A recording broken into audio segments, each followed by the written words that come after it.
Beredar sebuah video yang memperlihatkan kondisi memprihatinkan seekor orangutan dan bayinya tampak kebingungan mencari makan.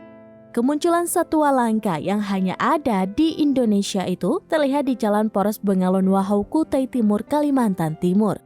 Adapun video kondisi orangutan yang memprihatinkan tersebut diunggah oleh akun Instagram @ndorobay.official pada Jumat 22 September 2023. Dalam narasi unggahan dituliskan bahwa orangutan beserta seekor bayinya itu tampak kebingungan, diduga karena hendak mencari makan.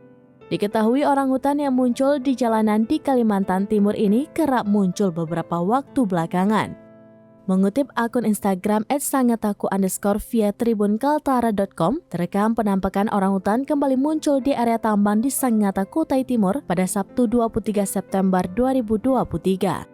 Diduga orangutan tersebut kembali muncul dengan alasan yang sama, yakni karena lapar dan mencari makan.